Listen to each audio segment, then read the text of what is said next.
voltamos a apresentar o Viva Saúde, um programa para melhorar a sua qualidade de vida. No programa de hoje estamos falando sobre ansiedade com a psicóloga Aldalice Cavalieri.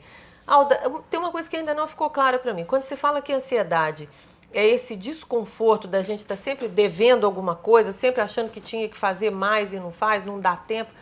Não é todo mundo que é ansioso hoje, não.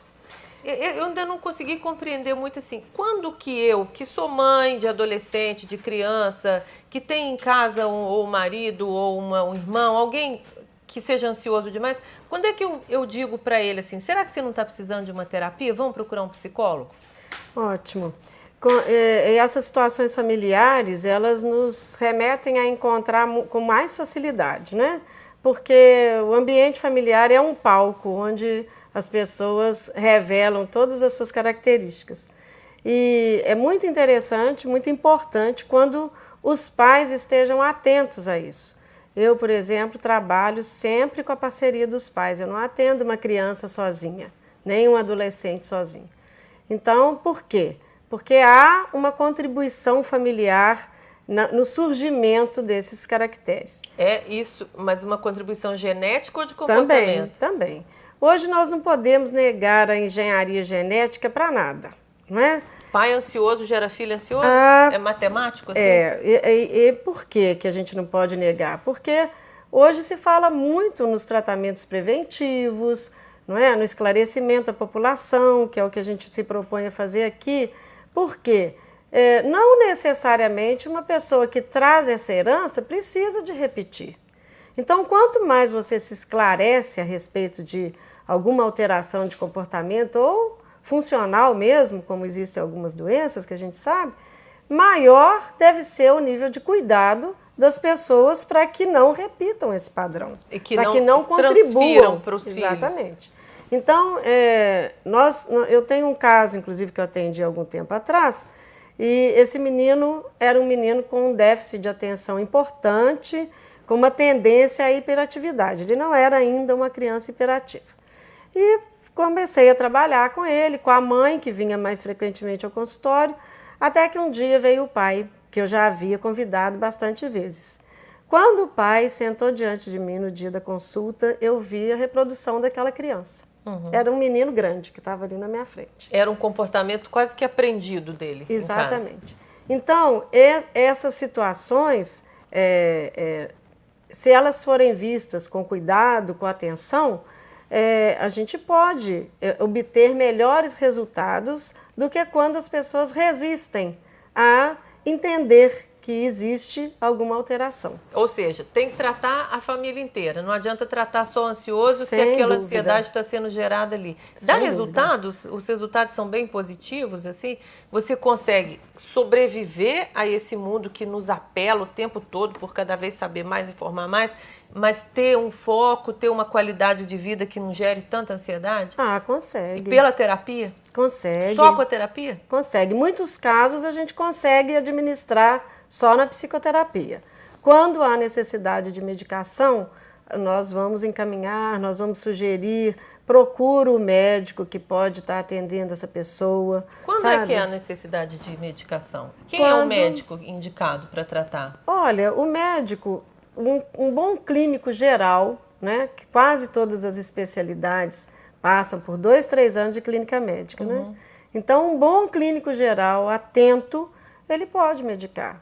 Se for o seu médico que te acompanha com mais frequência, seu ginecologista, o pediatra dessa criança, né? E a medicação específica para alguns distúrbios, aí é feita por um neurologista ou por um psiquiatra. Mas é ideal que vá para uma psicoterapia e o psicoterapeuta encaminhe para esse médico, já dizendo assim, olha, seu caso é medicamentoso.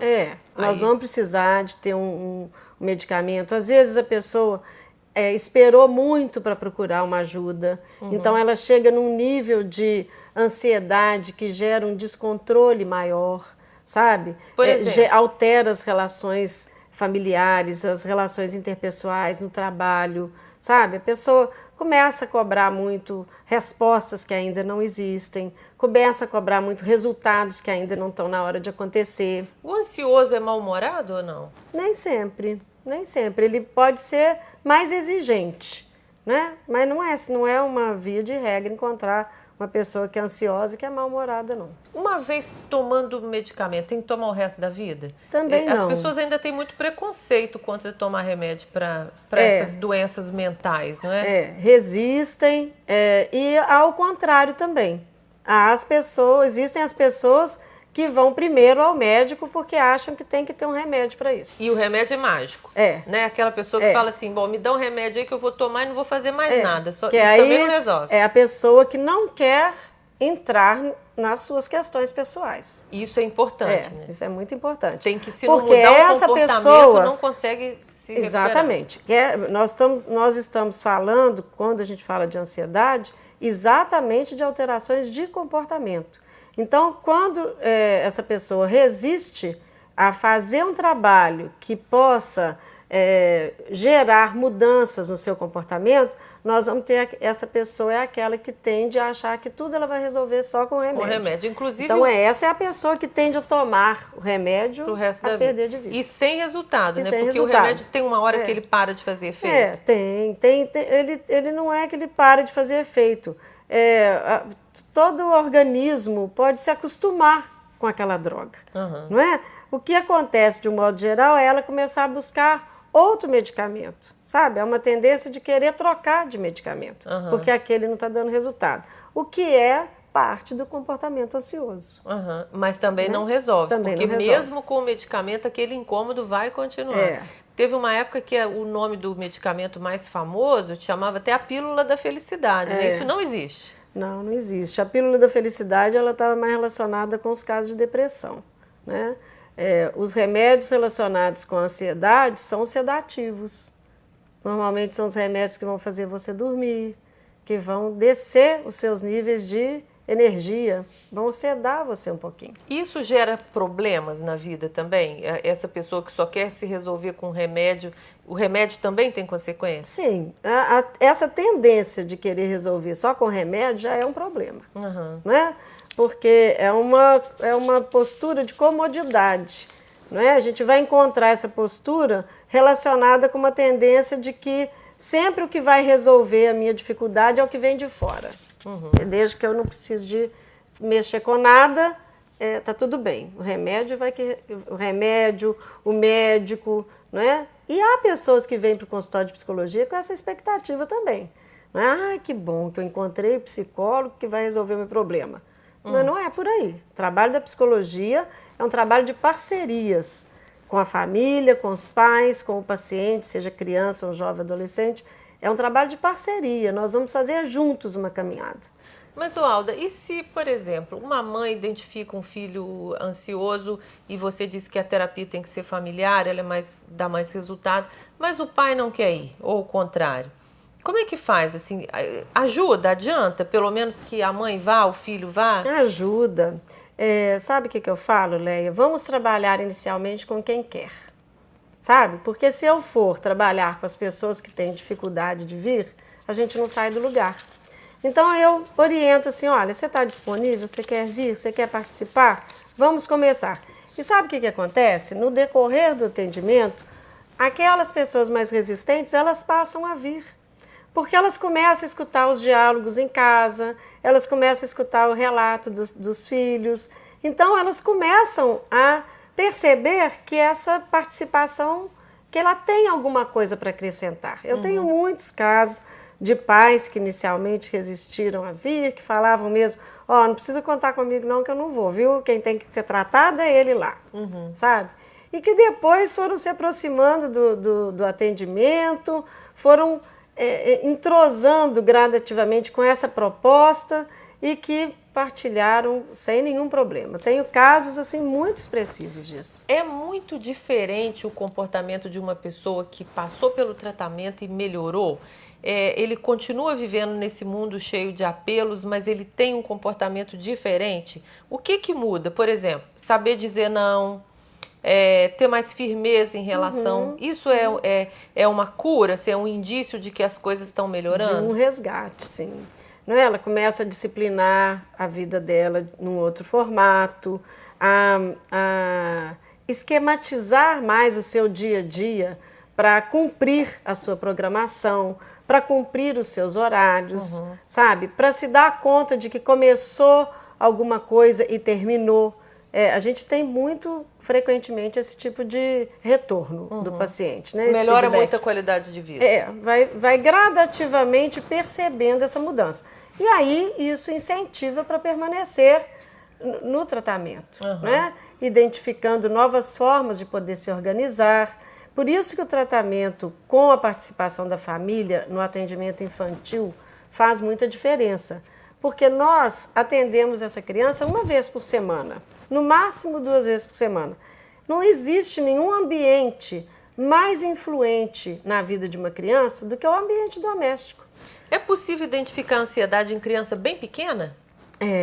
Com certeza. Qual que é o comportamento ansioso? São crianças que vão ficando... Isso está relacionado diretamente com a educação, não é? As crianças vão se permitindo um espaço cada vez maior.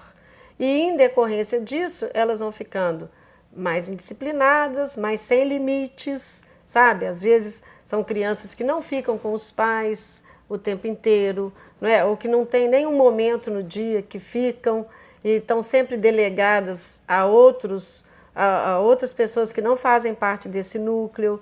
Então, essa orientação, quanto mais cedo a gente puder fazer, melhor. Você vai perceber essas crianças assim, que normalmente são as crianças que fazem muita bagunça em casa. São levados, né? São desordeiros, deixam tudo espalhado.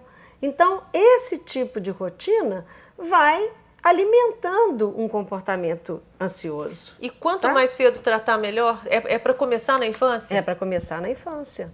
Esse é um compromisso que os pais devem ter, de chegar, de procurar um psicólogo, procurar uma terapia, até para ajudar essa criança a ter uma qualidade de vida melhor, a ser um adulto mais equilibrado. Porque quanto maior os graus de compromissos que essa criança vai assumindo, não é? Quando ela começa na primeira série, o volume é diferente de quando ela está no 8º ano, por exemplo, né? Então, esse volume vai gerando reações cada vez mais expressivas de um comportamento ansioso. Por isso que a gente está convivendo com os déficits de atenção com muita frequência. Mas a ansiedade pode causar depressão? Olha, Leia, essas duas são muito parceiras, não é? É difícil a gente falar de uma sem tocar na existência, na presença de outra. Mas a gente vai deixar isso para um próximo programa. Antes de terminar, porque o nosso tempo chegou ao final, eu queria que você desse seu telefone e sua referência para quem quiser falar com você, conversar melhor sobre isso, por favor. Ótimo. Meu telefone é 3891-5970.